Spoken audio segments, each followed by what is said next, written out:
اکثر لوگ یہ پوچھتے ہیں کہ دل صاف کیسے ہو، دل کی صفائی کیسے ہو؟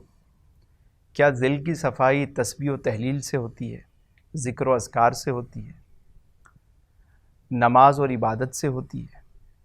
یقیناً ہوتی ہے، اس میں کوئی شک نہیں کہ ان ساری چیزوں سے دل پاک ہوتا ہے، مگر اس سے پہلے ایک کام کرنا بہت ضروری ہوتا ہے، وہ یہ کہ اپنے دل سے ہر ایک کو آپ معاف کر دیں۔ ایک بابا جی ایک گاؤں سے گزرے تو انہوں نے ایک منظر دیکھا کہ گاؤں کا جو کنواں تھا اس میں ایک کتا گر گیا۔ اب لوگوں نے باہم مشورہ کیا، کسی نے کہا کہ بھائی اس میں سے 50 ڈول پانی نکال کے پھینک دو، کنواں پاک ہو جائے گا۔ 50 ڈول نکالے گئے لیکن بدبو ختم نہ ہوئی، اسمیل ختم نہ ہوئی۔ پھر یہ طے پایا کہ 100 ڈول نکالو، پھر بھی کوئی فرق نہ پڑا۔ پھر انہوں نے کہا 200 ڈول نکالو، پھر بھی کوئی فرق نہ پڑا، وہ اسمیل برقرار رہی۔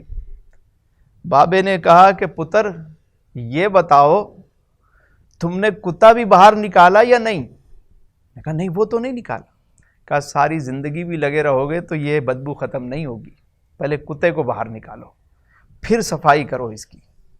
تو یہ دل بھی اسی طرح ہے، ہم نے بہت سارے کتے اس میں ڈالے ہوئے ہوتے ہیں، ہم نے بہت سارے لوگوں کو معاف نہیں کیا ہوتا، اس دل کے اندر حسد، کینہ، بغض، لوگوں کی برائیاں سب دفن کی ہوتی ہیں، اور اتنے سارے اندر پڑے ہوئے ہوتے ہیں، اور پھر ہم چاہتے ہیں کہ ہم ذکر و اذکار کریں تو ہم مثل آئینہ ہو جائیں، ہمارا دل صاف ہو جائے۔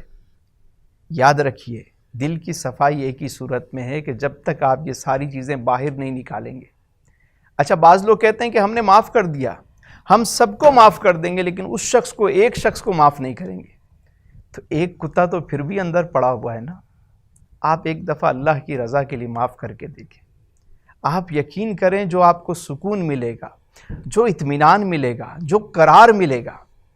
آج کیا وجہ ہے کہ لوگوں کو رات کو نیند نہیں آتی؟ کیونکہ انہوں نے معاف نہیں کیا ہوتا۔ جب سونے لگتے ہیں تو وہی خیالات، وہی چیزیں ان کو ستاتی ہیں۔ ایک دفعہ آپ معاف کر دیں، پھر دیکھیں کیسے چین کی نیند آتی ہے، کتنا سکون ملتا ہے آپ کو۔ آپ معاف کریں اور یہ سوچ کر کریں کہ میں رب کی رضا کے لیے معاف کر رہا ہوں۔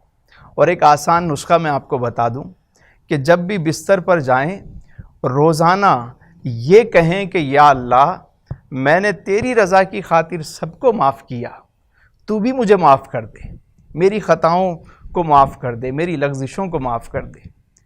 ڈیلی یہ کام کریں، آپ کچھ ہی عرصہ یہ کام کریں گے، آپ دیکھیں گے کہ آپ کا دل ہلکا پھلکا ہو جائے گا۔ پھر جب آپ ذکر و اذکار کریں گے، تسبیح و تحلیل کریں گے، تلاوت کریں گے، نماز پڑھیں گے، تو پھر یہ دل جو ہے مثل آئینہ ہوتا چلا جائے گا، اور وہ انوار اور وہ تجلیات اور وہ روحانیت آپ کو نصیب ہوگی۔ تو دل کی صفائی کا ایک ہی علاج ہے، یہ ضرور آزما کے دیکھیں۔